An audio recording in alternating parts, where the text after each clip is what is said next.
એશિયાની સૌથી મોટી બનાસ ડેરીમાં ચેરમેન પદની ચૂંટણીમાં શંકરભાઈ ચૌધરીની ત્રીજી વાર બિનહરીફ વરણી થઈ છે, જ્યારે વાઇસ ચેરમેન પદે ભાવાભાઈ રબારીની વરણી કરવામાં આવી છે. શંકરભાઈ ચૌધરીએ વડાપ્રધાન નરેન્દ્રભાઈ મોદી અને કેન્દ્રીય ગૃહમંત્રી અમિતભાઈ શાહનો આભાર માન્યો હતો. આજે પાલનપુર ખાતે એશિયાની સૌથી મોટી બનાસ ડેરી ખાતે ચેરમેન અને વાઇસ ચેરમેનની ચૂંટણી યોજાઈ હતી. બનાસ ડેરીના ચેરમેન અને વાઇસ ચેરમેન પદની વરણી પહેલા 16 ડિરેક્ટરોની બેઠક યોજાઈ હતી. બેઠક બાદ બનાસ ડેરીના ચેરમેન પદે શંકરભાઈ ચૌધરી અને વાઇસ ચેરમેન પદની પસંદગીની મહોર મારી હતી. 2015 પછી 2020 અને હવે 2025માં સતત ત્રીજી વાર શંકરભાઈ ચૌધરી બનાસ ડેરીના ચેરમેન બન્યા છે. આ વખતની ડેરીની ચૂંટણીમાં કુલ 16માંથી 15 બેઠકો બિનહરીફ થઈ હતી. ચેરમેન પદની વરણી બાદ બનાસ ડેરી ખાતે શંકરભાઈ ચૌધરીના સમર્થકો મોટી સંખ્યામાં ઉમટી પડ્યા હતા. સમર્થકોએ ફૂલમાળા પહેરાવી તેમને વધાવી લીધા હતા. શંકરભાઈ ચૌધરીએ બનાસ ડેરીના લાખો પશુપાલકોનો દિલથી આભાર માનતા જણાવ્યું હતું કે પશુપાલકોના સહકારથી જ આજે બનાસ ડેરીએ વિકાસના નવા શિખરો સર કર્યા છે. અમારું નિયામક મંડળ સહકારથી કામ કરશે, જેથી પશુપાલકોને વધુ ફાયદો થાય. આગામી સમયમાં પણ બનાસ ડેરીને વિશ્વ સ્તરે આગળ લઈ જવાનું અમારું લક્ષ્ય છે.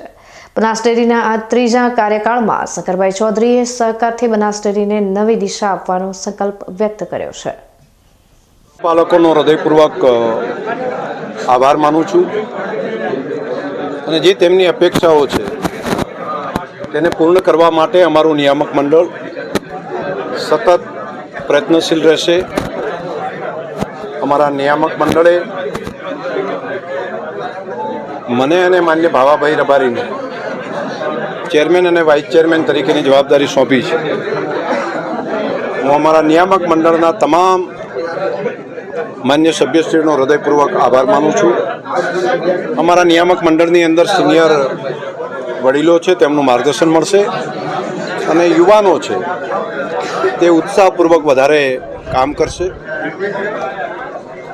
દેશના પ્રધાનમંત્રી મોદી સાહેબ અલગ સહકાર મંત્રાલય રાખીને તેનું નેતૃત્વ, તેની જવાબદારી દેશના ગૃહમંત્રી અમિતભાઈ શાહ સાહેબને સોંપી છે અને દેશમાં એક સહકારિતાનો નવો સૂર્યોદય આપણા દેશની અંદર થયો છે.